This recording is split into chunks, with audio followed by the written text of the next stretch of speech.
Ketika seseorang memahami demikian, kok bisa dia memilih dengan kehendaknya sebagai manusia? Kok bisa dia memilih untuk menjadi orang yang kelak Allah takdirkan untuk masuk neraka dan pede di situ? Sebagaimana yang dikatakan kaum musyrikin.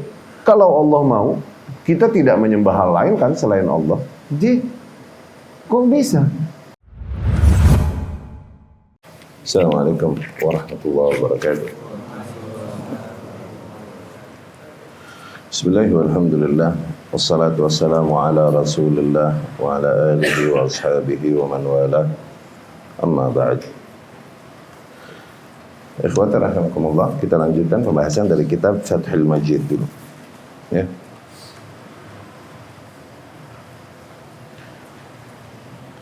Jadi kita masih membaca penjelasan dari perkataan Al-Imam Muhammad rahimahullah, ya, tentang kitab Tauhid dan kemudian ayat-ayat yang beliau rahimahullah bawakan di dalam bab ini, ya.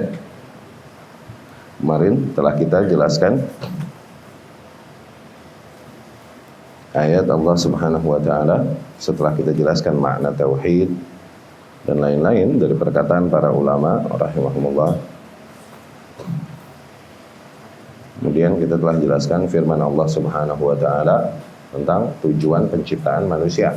Wa ma khalaqatul jinna wal insa illa liya'budun. Tujuan penciptaan para makhluk bahkan. Ya. Kita telah jelaskan makna ibadah, konsekuensi, ya, dan lain-lain.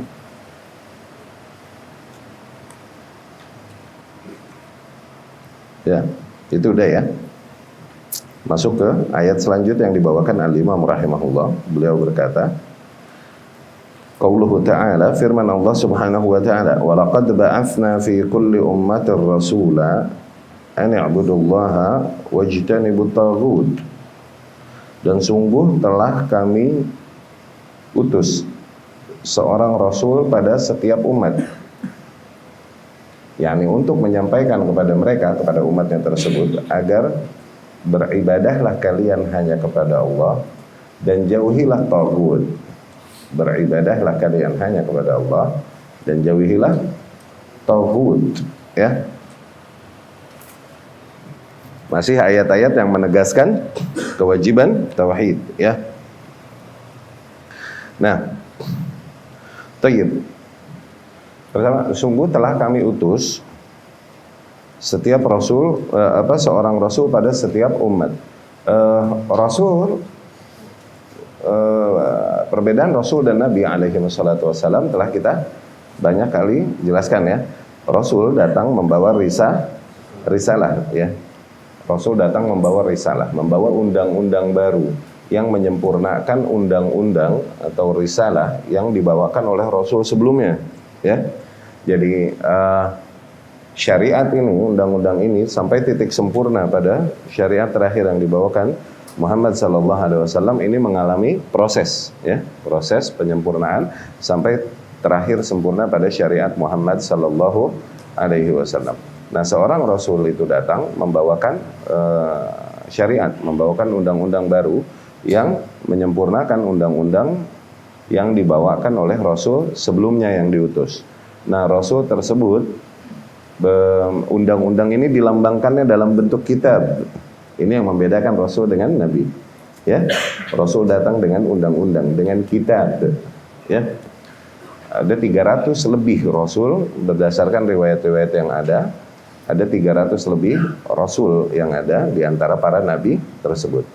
Adapun para nabi tersebut datang itu sepeninggal para rasul. Sepeninggal para rasul. Mereka berjumlah banyak. Mereka ada di antara para rasul tersebut. Mereka menyerukan kepada nilai yang diserukan oleh rasul yang diutus sebelumnya, gitu. Menyerukan manusia ke garis lurus yang dibawakan oleh rasul sebelumnya. Karena para manusia menyimpang selalu sepeninggal rasul yang diutus pada mereka. Datanglah para nabi sepeninggal mereka, selalu datang untuk membawakan dakwah para rasul tersebut dan tidaklah putus satu zaman pun dari seorang nabi, ya kan? Terutama pada Bani Israel. Rasul bersabda sallallahu alaihi wasallam, "Inna Bani Israil tasusuhumul anbiya." Sesungguhnya Bani Israil ini mereka disiasati oleh para nabi, yakni diasuh oleh para nabi. Kullama halak nabiyyun khalafahul akhar. Setiap kali meninggal satu nabi pada mereka, digantikan dengan nabi yang baru. Selalu ada pada mereka. Bahkan bisa jadi di satu zaman ada lebih dari satu nabi, ya. Nah, selalu demikian, selalu demikian. Fungsinya adalah apa? Untuk mengarahkan mereka ke arah yang lurus, yang seharusnya sebagaimana dibawakan ajaran tersebut oleh Rasul yang diutus sebelumnya. Oke? Setelah beberapa abad, barulah datang Rasul baru lagi untuk menyempurnakan syariat yang sebelumnya, membawa kitab yang baru lagi, gitu. Demikian beda antara Nabi dan Rasul. Nabi tidak membawa syariat baru, ya. Rasul membawa syariat baru. Dari situ juga Rasulullah SAW karena manusia sekali lagi sepeninggal para Rasul selalu saja menjadikan menyimpang. Dan selalu harus ada satu orang yang mengarahkan kembali kepada kelurusan yang seharusnya sebagaimana yang dibawakan dakwah tersebut oleh para Rasul dari Allah Subhanahu wa Ta'ala. Sampailah di masa Isa alaihi salam, yang dimana beliau adalah Rasul, ya, Nabi dan Rasul. Jadi kalau Rasul pasti Nabi, kalau Nabi belum tentu Rasul, ya. Secara bahasa Rasul artinya utusan, messenger. Kalau Nabi artinya pembawa berita besar.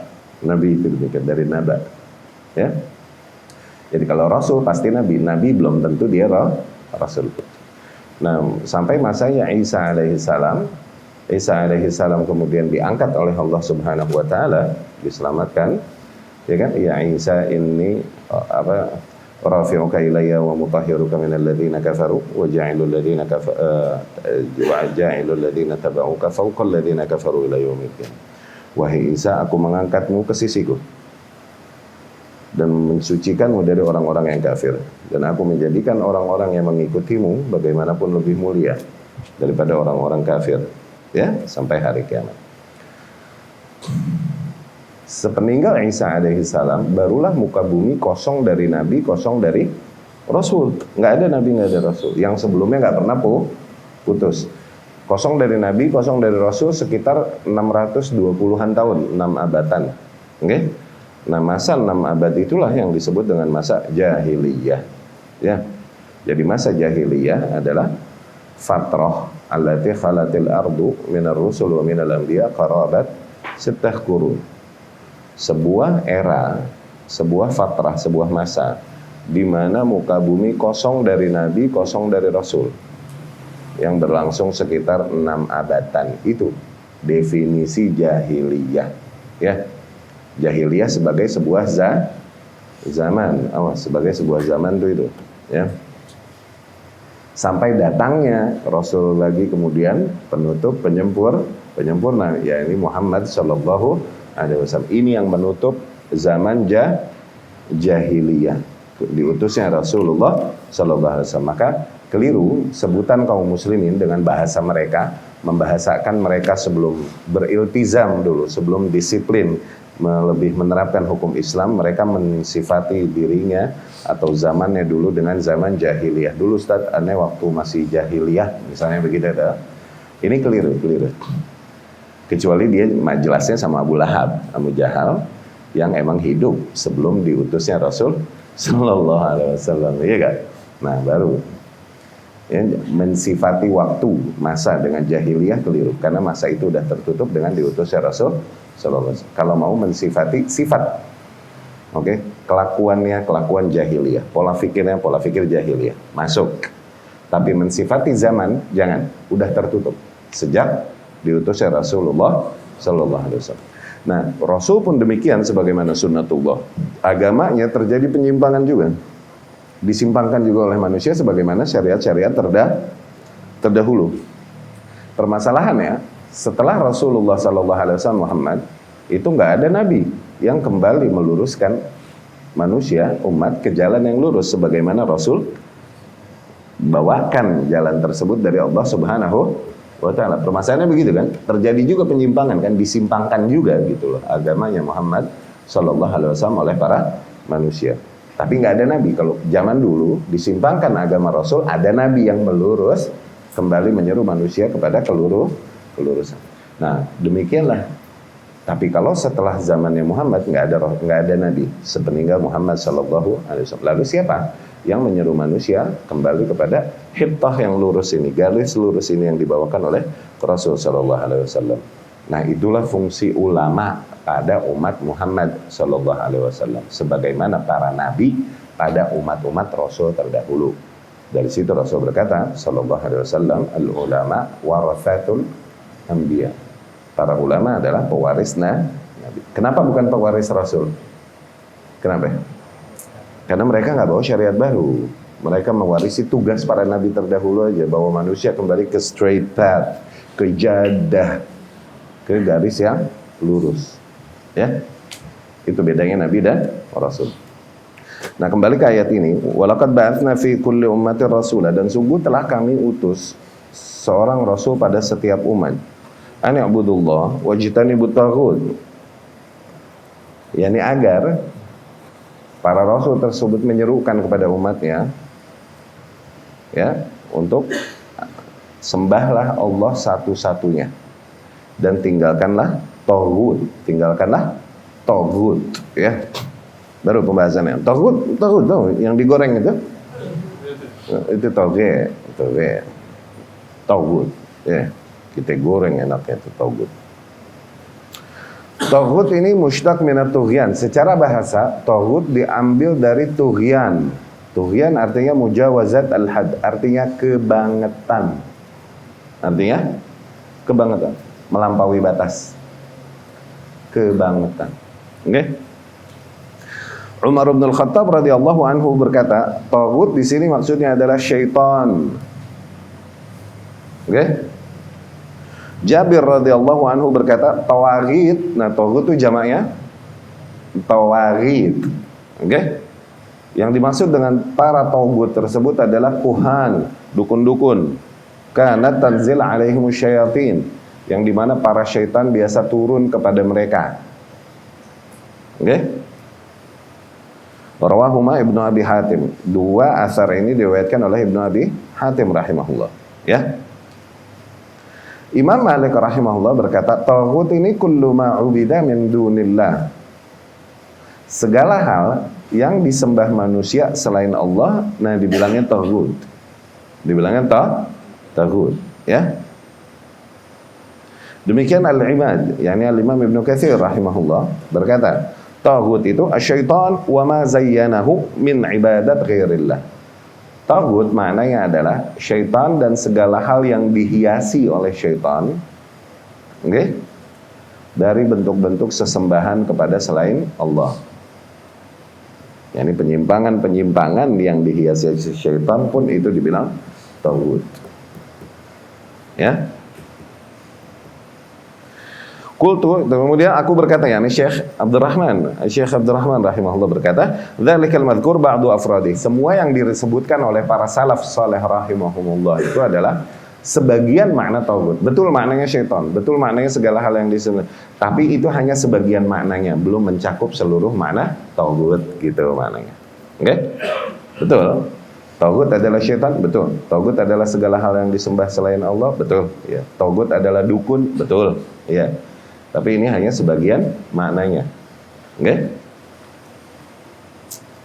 Waqad haddahu al-'allamah Ibnu Al-Qayyim rahimahullah taala. Nah, Al-Imam Ibnu Al-Qayyim rahimahullah taala memberikan definisinya, maksudnya memberikan penjelasan yang akhirnya mencakup makna taghut secara keseluruhan.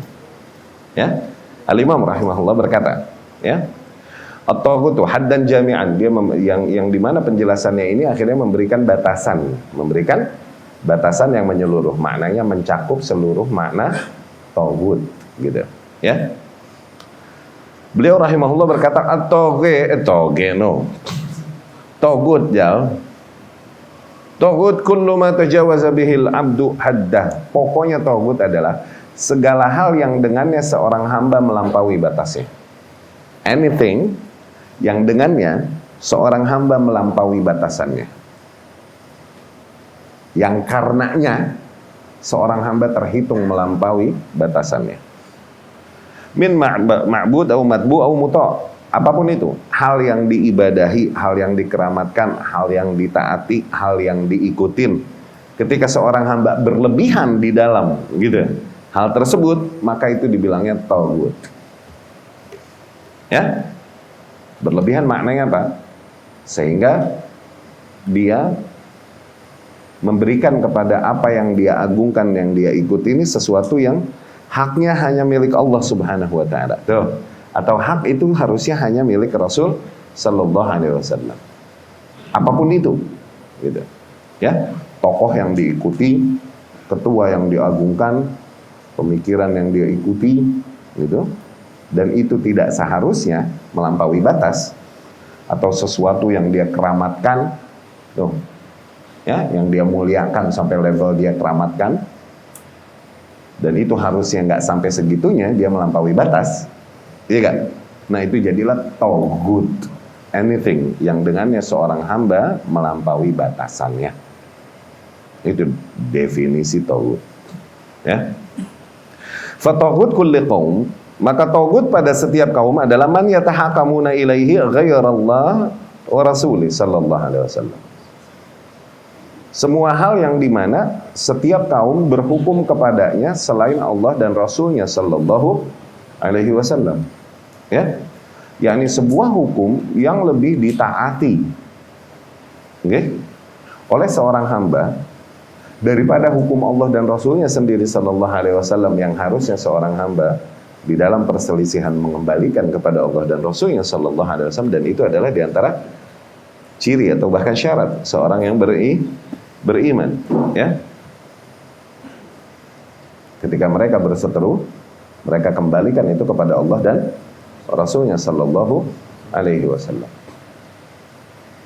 Nah kemudian mereka menjadikan hal lain sebagai patokan, yang lebih mereka jadikan patokan selain Allah dan Rasulnya, maka itu dibilang taghut. Itu dibilang taghut. Ya. Au ya'budunahu min dunillah, atau segala hal yang diibadahi, disembah manusia selain Allah. Tuh. Segala hal yang disembah manusia selain Allah. Karena apa? Dengan itu seorang hamba melampaui batasannya dong. Harusnya ibadah itu hanya hak milik Allah Subhanahu wa ta'ala. Dia serahkan ibadah tersebut kepada batu, kepada arwah, kepada makhluk dan lain-lain, pada binatang dan lain-lain. Maka jadilah itu taghut. Ya. Au yattabi'unahu ala ghair basiratin min Allah, atau sesuatu yang benar-benar ditaklidkan oleh manusia tanpa ada keterangan dari Allah Subhanahu wa taala, yakni mematokkan jalan yang harus diikuti kepada seorang makhluk. Gitu. Ya. Seolah-olah keselamatannya, kepastian keselamatannya ada pada makhluk yang dia ikuti terus tersebut, dia taklidin tersebut. Mereka mengikutinya ala ghairi basirah minallah, tanpa ada petunjuk dari Allah Subhanahu wa ta'ala. Yani para ahlus sunnah mengikuti imam-imam ahlus sunnah, kita mengikuti imam ahlus sunnah, namun menempatkan mereka pada tempatnya. Tidaklah kita tempatkan mereka lebih utama, lebih tinggi daripada hak ketika telah datang. Ketika kita dapatkan apa yang disampaikan oleh para imam kita ternyata, atau salah seorang di antara imam ahlus sunnah ternyata menyelisihi apa yang datang keterangannya dari Allah dan Rasulnya sallallahu alaihi wasallam, maka kita tinggalkan perkataan imam tersebut dan kita ikuti hak yang datang. Tuh, ini sportif dan konsistennya ahlus sunnah di dalam beragama. Oke? Enggak kita ngotot. Dan semua imam itu juga kalau masih hidup bilang jangan ngikutin aneh kalau salah. Iya, semua imam itu juga kalau masih hidup bilang begitu, jangan ngikutin aneh kalau salah. Semua imam. Imam Malik bilang, Al-Imam Ahnaf bilang, la yanbaghi liman lahu islamu akhdam bi aqwalihi hatta turada 'ala al-hadithi wal kitabil murtada. Enggak layak bagi seorang muslim untuk mengambil perkataanku begitu saja sebelum dia mencocokkan dulu dengan kitab dan sunnah yang sahih, yang diridhai. Imam Malik rahimahullah juga berkata, kullu ma kana minhu dzul qabuli wa minhu mardudun siwar rasul. Imam Malik sambil menunjuk kuburan Rasul sallallahu alaihi wasallam, dan dia Imam Madinah. Semua perkataan yang memang datang darinya, yakni dari Rasul sallallahu alaihi wasallam, itu harus diambil.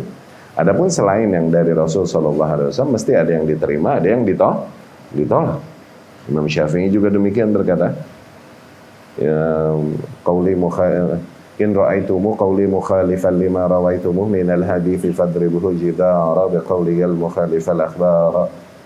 Apabila suatu saat kalian melihat perkataan aku, yakni kesimpulan yang kuberikan dari ijtihadku, ternyata bertentangan dengan apa yang kalian riwayatkan dari hadis-hadis yang datang dari Rasul sallallahu alaihi wasallam, lempar perkataanku ke tembok. Semua berkata ini. Imam Ahmad juga bilang begitu. Wa Ahmadun qala lahum la taktubu qawli ma qultuhu bal aslu dzaka fatlubu. Imam Ahmad bilang, jangan tulis qala Ahmad, jangan kau ikuti apa yang aku katakan.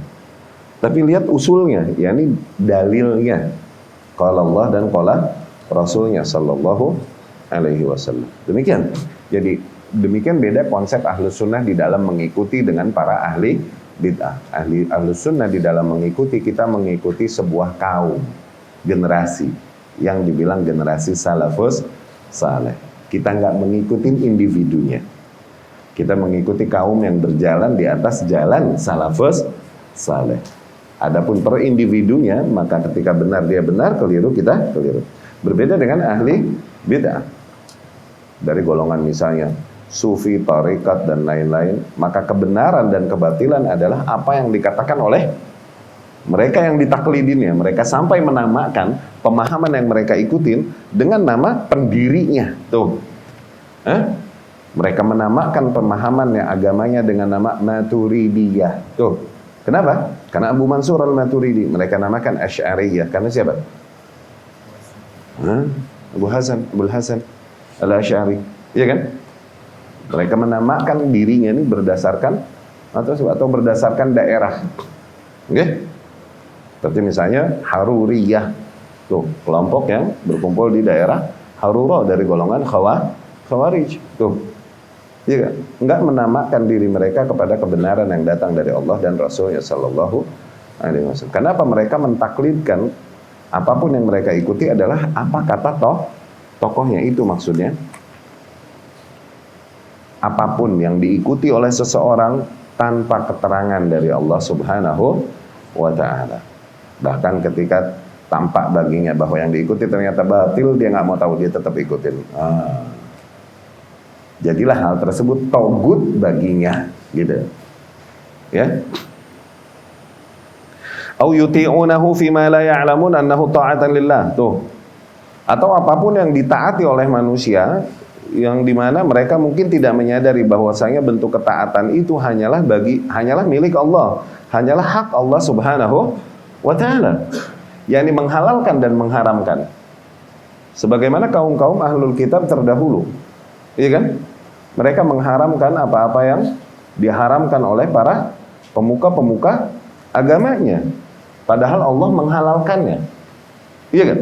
Atau mereka menghalalkan apa-apa yang diharamkan oleh pemuka-pemuka agamanya, padahal Allah mengharamkannya. No, iya kan? Mereka mentaati makhluk-makhluk tersebut, ya kan? Dan mereka nggak menyadari bahwasanya ketaatan sedemikian rupa itu hakikatnya hak milik Allah Subhanahu wa ta'ala.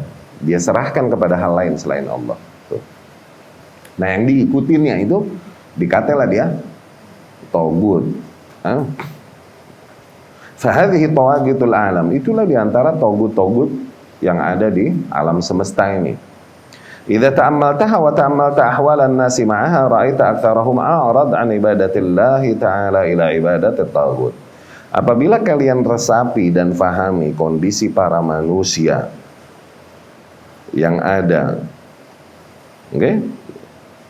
Maka sungguh kau akan melihat di mana kebanyakan mereka telah berpaling dari beribadah kepada Allah Subhanahu wa ta'ala kepada beribadah pada hal lain selain Allah Subhanahu wa ta'ala, yaitu kepada taghut, ya.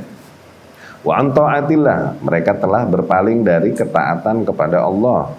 wa mutaba'at rasulih sallallahu alaihi wasallam. Mereka berpaling dari mengikuti rasulnya sallallahu alaihi wasallam ila ta'ati taghut wa mutaba'atih. Mereka berpaling kepada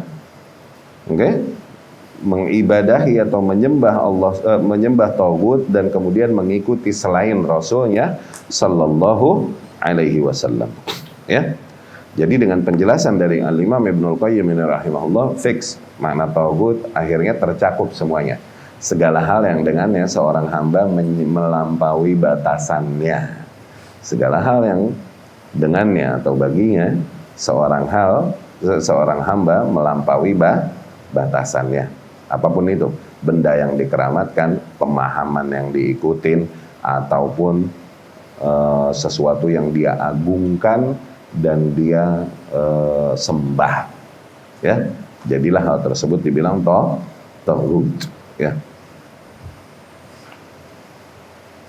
Wa amma ma'na al-ayah, adapun makna ayat, fa akhbara ta'ala, makna ayat ini di bab ini, di situ Allah Subhanahu wa taala mengabarkan annahu ba'ats fi kulli ta'ifatin minan nas rasula, bahwasanya Allah Subhanahu wa taala telah mengutus di setiap kelompok manusia nih seorang utusannya bihadhil kalimah, untuk membawakan misi ini, membawakan nilai ini, yaitu apa? Ani'budullaha wajtanibut taghut, ya, untuk beribadah kepada Allah satu-satunya dan hindarilah atau jauhilah taghut, ya. Ayyubudullaha wahdah, maknanya adalah ibadahilah Allah satu-satunya, watruku ibadata masiwah, dan tinggalkanlah segala bentuk penghambaan diri kepada hal lain selain Allah, sebagaimana Allah berfirman, faman yakfur bil taghuti wa yu'min billah faqad istamsaka bil urwatil wuthqa la infisama laha.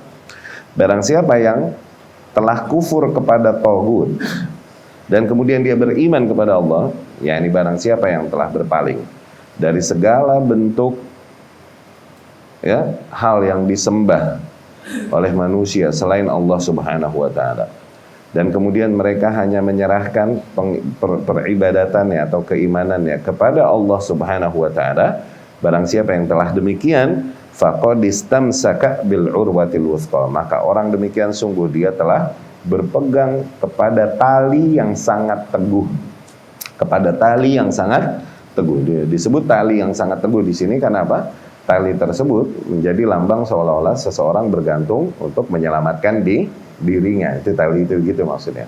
Dan tali yang sangat teguh di sini maknanya adalah mereka telah bertauhid. Mereka telah bertauhid. Mereka telah benar-benar mengesahkan Allah Subhanahu wa taala. Dan kalimat dari al-urwah al-wuthqa ini ditafsirkan oleh para ulama, la ilaha illallah, itu al-urwah al-wuthqa, itu tali yang teguh, ya, tali yang kuat. Wa hadza ma'na la ilaha illallah, itu dia maknanya la ilaha illallah, fa innaha hiya al-urwah al-wuthqa. La ilaha illallah itulah yang dimaksud dengan tali yang teguh di ayat tersebut, gitu, ya. Nah, di sini mengandung dua unsur yang harus dipenuhi di dalam tauhid, ya kan? Yang pertama, yakfur bitaghut, seseorang mesti menafikan segala hal yang disembah selain Allah. Tuh. Yakfur bitaghut, mereka kufur kepada taghut. Taghut berarti segala hal yang diibadahi selain Allah, segala hal yang dengannya seorang hamba melampaui batasannya, ya. Barang siapa yang telah memalingkan dirinya, menyelamatkan dirinya dari semua itu, wa yu'min billah, dan kemudian dia beriman kepada Allah, yakni menjadikan Allah satu-satunya sesembahan, maka dia telah berpegang teguh kepada tali yang teguh, yakni telah bertauhid. Di situ ada nafi dan itsbat. Barang siapa yang telah berpaling dari seluruh taghut, nah, la ilah, ya kan? Wa yu'min billah, dan dia telah beriman kepada Allah, tuh, illallah, itsbat, ya kan? Menafikan seluruh bentuk sesembahan selain Allah dan menjadikan Allah satu-satunya sesembahan. Itu nafi dan itsbat yang menjadi rukun dari kalimat tauhid, ya. Al-Imam Ibnu Katsir rahimahullah di dalam ayat ini beliau berkata, "Wa kulluhum yad'u ila ibadatillah wa yanha an ibadat ma siwah. Falam yazal ta'ala yursilu ila an-nasi ar-rusul bidzalik." Dan keseluruhan mereka, yakni keseluruhan rasul yang Allah utus tersebut, maksudnya gitu, ya. Mereka menyeru kepada beribadah hanya kepada Allah. Itu yang mereka serukan. Dan mereka mengingkari atau melarang dari menyembah hal lain selain Allah Subhanahu wa taala. Masih Allah Subhanahu wa taala mengutus para utusannya tersebut kepada para manusia dengan membawakan tugas itu, membawakan nilai tersebut. Yani menyeru manusia untuk mentauhidkan Allah Subhanahu wa taala. Mundu hadatha syirki fi bani Adam, masih Allah terus demikian sejak mulai terjadinya kesyirikan di anak-anak Adam alaihi salam. Fi qaumin Nuh, kesyirikan yang mulai terjadi di eranya Nuh alaihi salam, alladzin ursil ilaihim, yang dimana Nuh diutus kepada mereka. Wa kana awwala rasul, dan demikianlah dengan itu Nuh menjadi rasul pertama, yakni utusan Allah yang pertama. Ba'athahu Allah taala ila ahlil ard, yang Allah utus kepada penduduk bumi. Ya, yakni kesyirikan pertama terjadi di masanya Nuh alaihi salam. Ibnu Abbas rahimahullah di dalam riwayat yang berkata, baina Adam wa Nuh alfa sana atau 10 qurun. Antara Adam dengan Nuh ini jedanya itu 10 abad. 1000 tahun. 10 abad. Tadinya manusia beribadah semua kepada Allah dengan sebagaimana yang diajarkan Adam alaihi salam. Tapi sepeninggal Adam mereka bergeser gitu. Bergeser sebagaimana yang kita seringkali ceritakan bagaimana syaitan menggeser manusia dari menyembah Allah kepada menyembah hal lain selain Allah. Ya kan? Mulai tauhid itu. Ya. Dimulai dengan apa? Mereka berlebihan melampaui batas di dalam mengagungkan dan mengkeramatkan makhluk. Orang-orang saleh yang dulunya tinggal dan ada pada mereka dan dikenang Masya Allah kesolehan mereka. Hakikatnya mereka orang-orang yang beriman kepada Allah dengan baik. Tapi setelah meninggal, tuh diagungin, dikeramatin gitu, diceritain dongeng dari zaman sunan gitu dah. Ditambahin lah bumbu-bumbu, di situ syaitan melihatnya peluangnya. Dan mulai membisikkan kepada mereka ideas baru, ide-ide baru berupa agama yang tidak ada ajarannya dari Adam alaihi salam demikian. Mulailah dibisikkan ide pada mereka untuk membuat surah, lukisan-lukisan, gambar-gambar yang menggambarkan orang-orang soleh tersebut. Fungsinya awalnya mah hasanah, tujuannya mah baik, katanya hasanah katanya. Jadi katanya ini bid'ah, iya sih tapi hasanah, katanya begitu. Katanya apa fungsinya? Untuk tadzkir, mengingatkan manusia. Ketika melihat gambar-gambar dan lukisan itu semakin termotivasi mereka untuk beribadah kepada Allah dengan baik. Fungsinya itu, hasanah kan? Hasanah. Terus zaman demi zaman berlalu, syaitan terus bisikan lagi ide baru. Bagaimana kalau gambar ini kita bikin jadi 3D?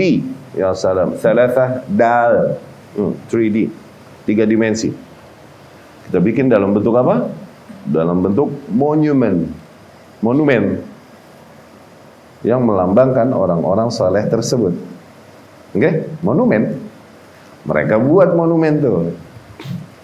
Tapi masih beribadahnya mah kepada Allah. Ini mah fungsinya pengingat gitu. Iya kan? Terus waktu demi waktu berlalu dan lain-lain, mulai ide lagi nambah bahwasanya mereka nih dulu orang-orang saleh yang seringkali muncul karamah di tangan mereka. Kita ini kotor untuk mendekatkan diri kepada Allah, nggak bisa. Perlulah perantara orang-orang saleh demikian gitu. Jadikanlah mereka wasilah, tawassul. Nah, mulailah minta kepada Allah melalui mereka. Nah, mulai nih jadi perantara dulu awalnya mah. Terus waktu demi waktu, zaman demi zaman berlalu, dilupakan Allah dan disembahlah monumen-monumen itu. Nah, monumen itu yang dinamailah dengan nama berhala, jamaknya barahil. Bohong itu mah bercanda gua. Berhala. Asnam, sanam, authan, wathan. Ya. Itulah yang dinamai berhala. Oke? Nah, akhirnya manusia menyembah itu dan yang dikenang oleh mereka, tokoh yang mereka abadikan di dalam bentuk monumen-monumen itu adalah Wad, Siwa, Yaguth, Ya'uq, Nasr. Ada 5 yang mereka bentuk jadi berhala. Ini berhalanya kaumnya Nuh. Wad, Siwa, Yaguth, Ya'uq, Nasr. Hakikatnya orang-orang soleh dulunya beriman kepada Allah dengan baik. Oke? Mereka nggak bakalan meridhoi itu kalau masih hidup. Cuman demikianlah syaitan menyimpangkan manusia. Ya. Demikianlah terjadi akhirnya mulai kesyirikan di kaum Nuh alaihi salam. 1000 tahun pasca Adam alaihis salam manusia udah menyembah hal lain selain Allah Subhanahu wa taala. Sehingga Allah mesti mengutus seorang di antara hambanya menyeru mereka kembali kepada garis lurus yang dibawakan oleh Abul Bashar, bapaknya manusia, yaitu Adam alaihis salam. Diutuslah rasul pertama di muka bumi, yaitu Nuh alaihis salam. Ya, tuh ceritanya. Wa kana awwala rasulin ba'athahu Allah Ta'ala ila ahli al-ard. Di mana Nuh alaihi salam adalah rasul pertama yang Allah utus kepada para penduduk bumi. Ila an khatamahum bi Muhammad sallallahu alaihi wasallam. Masih Allah terus mengutus para rasulnya untuk menyeru manusia kepada agar mentauhidkannya, meninggalkan sesembahan lain selain Allah Subhanahu wa taala, dan agar mereka menjadikan seluruh bentuk penghambaan diri hanya bagi Allah Subhanahu wa taala. Oke, terus demikian sampai Allah tutup khitamnya pada Muhammad sallallahu alaihi wasallam. Alladzi tabbaqat da'watuhu al-insa wal jin, yang dimana dakwahnya itu mencakup para manusia dan jin fil masyariq wal magharib, baik di belahan timur maupun barat bumi. Oke? Wa kulluhum kama qala ta'ala, dan semua mereka yakni para rasul tersebut sebagaimana Allah kabarkan, wa ma arsalna min qablika mir rasul, sungguh tidaklah kami utus sebelummu wahai Muhammad di antara rasul-rasul kami, illa nuhi ilaihi, kecuali pasti kami wahyukan kepada rasul kami tersebut, annahu, bahwasanya la ilaha illa ana, sungguh tidak ada Tuhan yang hak untuk diibadahi yang lain kecuali melainkan hanya aku, fa'budun, maka beribadahlah hanya kepadaku. Ya. Wa qala ta'ala fi hadhihi al-ayah al-karimah, dan Allah pun di dalam ayat yang mulia ini berfirman, wa laqad ba'athna fi kulli ummatin rasula an ya'budullaha wajtanibut taghut. Demikian Allah berfirman di dalam ayat yang mulia ini menegaskan hal yang sama. Sungguh telah kami utus, ya kan, seorang rasul pada setiap umat untuk menyeru agar beribadahlah kalian hanya kepada Allah dan jauhilah sesembahan lain selain Allah. Fa kaifa yasughu li ahadin minal musyrikin ba'da hadza ay yaqul law sya'allahu ma 'abadna min dunihi min syai'. Kok bisa setelah semua itu kaum musyrikin masih saja berkata, kalau Allah kehendaki, sungguh kita tidak akan mengibadahi hal lain selain Allah Subhanahu wa taala. Yani mereka menyalahkan kesyirikan yang mereka lakukan kepada Allah Subhanahu wa taala. Kalau Allah mau, kan Allah nggak jadikan kita menyembah hal lain selain Allah. Begitu. Ya. Gitu. Famasyiatullah ta'ala asy-syar'iyyah anhum manfiyah, maka keterangannya adalah kehendak Allah yang syar'i pada mereka itu ternafikan, yakni iradah syar'iyah pada mereka ternafikan. Li'annahu nahahum an dzalik ala alsunni rusulihi, karena jelas-jelasan Allah telah melarang mereka dari mengibadahi hal lain selain Allah melalui lisan para rasulnya sallallahu alaihi wasallam. Wa amma masyiatuhul kauniyah, adapun kehendaknya kauniyah yang berkaitan dengan alam semesta, wahiyya tamkinuhum min dzalika qadara, yaitu di mana Allah jadikan mereka demikian sebagai bentuk takdirnya, fala hujjata lahum fiha, maka mereka enggak punya hujah di dalam takdir demikian. Ya, ini enggak jadi hujah buat mereka membenarkan kekeliruan mereka itu. Li'annahu ta'ala khalaqan nar wa ahlaha minasyayatin wal kafarah, karena jelas Allah memang toh menciptakan neraka, dan Allah menciptakan ahli-ahli para penduduk neraka kan, dari golongan syaitan dan orang-orang kafir. Wa huwa la yarda li ibadihil kufr. Dan betapa Allah jelas tidak meridhoi kekufuran pada hambanya. Nah, ini penjelasan tentang dua bentuk kehendak Allah Subhanahu wa taala. Ada kehendak yang sifatnya syar'iyah, ada kehendak yang sifatnya kauniyah. Kehendak yang syar'iyah adalah apa-apa yang Allah tuntut dari para hambanya melalui Rasulnya sallallahu alaihi wasallam. Ini kehendaknya yang syar'i. Ini apa yang Allah inginkan, syar'i. Secara syariatnya. Dalam artian apa yang Allah tuntut dari para makhluknya, yang dimana tuntutan Allah tersebut disampaikan oleh para rasul. Okay? Allah menuntut agar para makhluknya beribadah hanya kepadanya. Dan tinggalkan ibadah-ibadah lain selain Allah Subhanahu wa ta'ala. Tuh, maka itu kehendak syar'i. Ya, iradah syar'iyah. Allah menuntut hambanya agar beramal saleh, tuh, agar beriman dan beramal saleh. Oke, itu kehendak apa? Syar'i. Yang terjadi di alam semesta Allah Subhanahu wa taala, Allah takdirkan. Iya kan? Segala hal yang terjadi kan takdir Allah kan? Iya kan? Allah takdirkan. Sebagian hamba memenuhi kehendak Allah syar'i tadi. Sebagian hamba memenuhi kehendak Allah syar'i tadi, sehingga di alam semestanya, di alam semesta Allah ini, di kaunnya ini, hamba tersebut beriman kepada Allah Subhanahu wa ta'ala. Tuh, ditakdirkan dia untuk memenuhi tuntutan Allah Subhanahu wa ta'ala yang syar'i. Sebagian hamba tidak ditakdirkan untuk memenuhi tuntutan Allah yang syar'i. Akhirnya nih hamba menyembah hal lain selain Allah Subhanahu wa ta'ala di alam semesta, di kaunnya Allah Subhanahu wa ta'ala. Kaun, alam semesta. Ini kehendak Allah, iradah kauniyah. Bisa jadi Allah menjadikan segala sesuatu dan Allah tidak mencintainya. Iya kan? Sebagaimana terjadi nggak di alam semesta kesyirikan? Terjadi. Apakah Allah meridhoi kesyirikan? Enggak meridhoi itu. Tapi emang Allah takdirkan untuk terjadi. Nah, kenapa Ustadz? Ya, dengan segala hikmahnya. Kumaha Allah. Itu. Makin nanya Asia.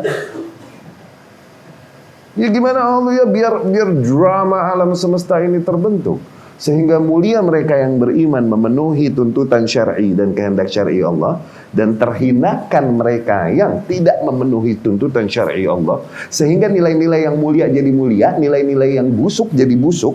Ya mesti terjadi ini, karena Allah menciptakan neraka, dan di neraka ntar mesti ada penduduknya, Jal. Kalau enggak neraka bete. Neraka makhluk. Dan dia minta tambahan sama Allah. Dan dia mengeluh, kenapa sini yang masuk? Ya kan, yang masuk padaku nih cuman orang-orang jababirah, orang-orang yang jabar, yang kurang ajar, yang sombong, yang takabur ini itu. Ya kan?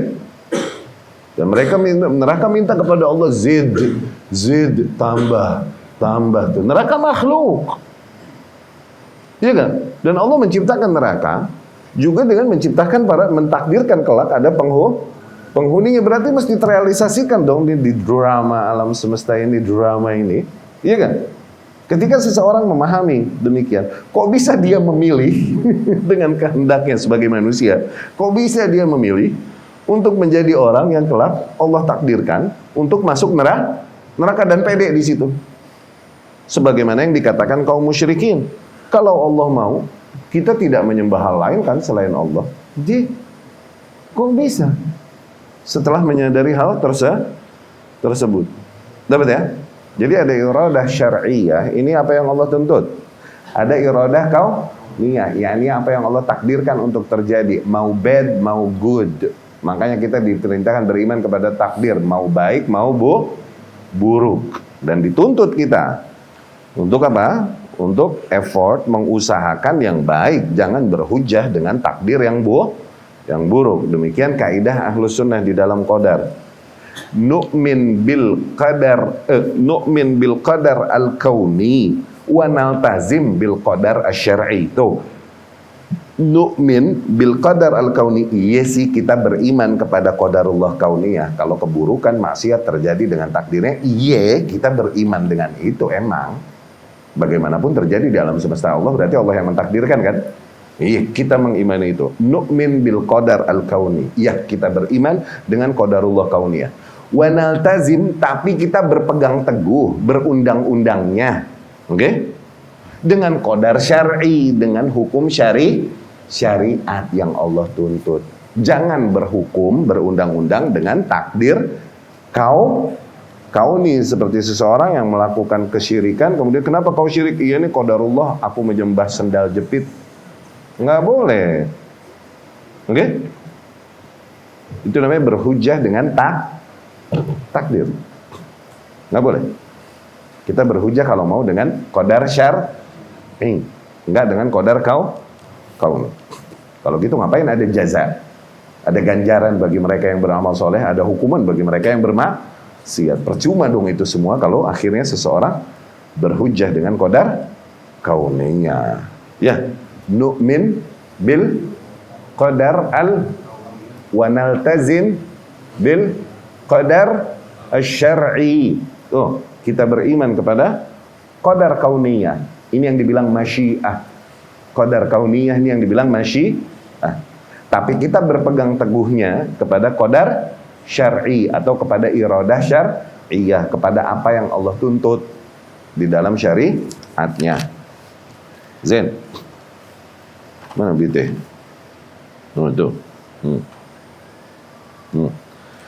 Maka masyiatullah ta'ala asy-syar'iyyah ternafikan dari mereka, dikarenakan jelas Allah telah melarang mereka dari menyembah hal lain selain Allah subhanahu wa ta'ala melalui lisan para rasulnya. Adapun kehendak Allah kauniyah, yaitu di mana Allah memang mentakdirkan mereka untuk begitu, maka itu juga bukan sesuatu yang bisa jadi hujah untuk membenarkan sikap mereka. Karena gimana pun Allah jelas telah menciptakan neraka dan menciptakan para penduduknya dari golongan orang syaitan dan orang-orang kafir. Dan Allah bagaimanapun tidak meridhoi kekafiran bagi para hambanya. Ya, lalu mengapa dia tidak memilih untuk beriman? Walahu fi dzalika hujjah balighah, dan di betapa Allah telah mendirikan hujjahnya, keterangannya di dalam hal tersebut, wa hikmah qati'ah, dan betapa hikmah Allah sangat sempurna di dalam menentukan takdirnya tersebut. Tsumma innahu ta'ala qad akhbar annahu ankara 'alaihim bil 'uqubah fid dunya ba'da indzar ar-rusul. Tuh. Dan sesungguhnya Allah Subhanahu wa taala juga mengkhabarkan bahwasanya Allah mengingkari mereka dengan menimpakan ke atas mereka hukuman di dunia setelah didatangkan pada mereka peringatan yang dibawa oleh para utusan Allah. Dari situ Allah berfirman, "Faminhum man hadallah wa minhum man haqqat 'alaihi ad-dhalalah." Di antara manusia, yakni setelah Allah utus para rasulnya membawakan keterangan dari Allah, di antara manusia ada yang akhirnya Allah sentuh mereka dengan hidayah, akhirnya mereka mengikuti para rasul tersebut. Tapi di antara manusia ada yang memang telah terrealisasikan ke atas mereka kesesatan, emang mesti lost setelah dibawakan peringatan oleh para rasul tersebut. Qultu, aku berkata, yakni Syekh Abdul Rahman rahimahullah, wa hadhihi al-ayah tufassir al-ayah allati qablaha. Hakikatnya ayat ini mentafsirkan ayat yang sebelumnya tadi, yaitu faminhum man hadallah wa minhum man haqqat 'alaihi ad-dalalah. Ayat ini mentafsirkan ayat walau syaa Allah ma'abadna min dunihi min syai'. Itu. Ya. Baik, kita cukupkan sekian. Azan nih, Isya ya. Dikit lagi. Dallat hadhil ayah ala anna al-hikmah fi irsalir rusul, dan ayat-ayat ini menunjukkan bahwasanya hikmah dari diutusnya para utusan Allah, da'watuhum umamahum, yaitu agar Allah Subhanahu wa taala, agar para rasulnya tersebut menyeru para umatnya ila ibadatillah wahdah, untuk mengibadahi Allah satu-satunya, menghambakan diri hanya kepada Allah, wa nahi an ibadah ma siwa, dan untuk mengingkari, melarang pada umatnya penghambaan diri kepada hal lain selain Allah Subhanahu wa taala. Tuh. Jadi kalau ditanya seorang beriman, seorang ahlu sunnah ditanya apa hikmah dari diutusnya para rasul tersebut, itu apa?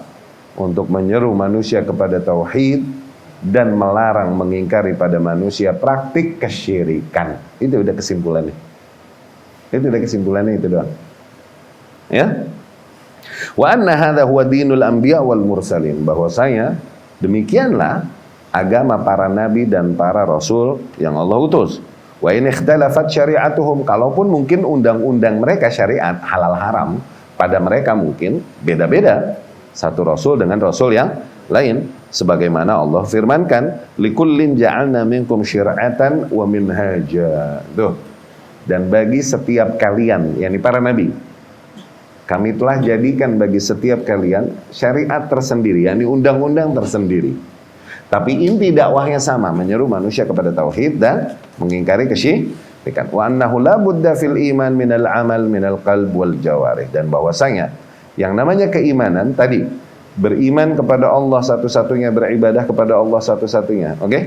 Itu juga harus dipenuhi dengan amal saleh konsekuensinya. Nggak bisa hanya mengimani Allah saja tanpa melakukan amal saleh yang dilakukan oleh hati, yang dilakukan oleh lisan, yang dilakukan oleh fisik.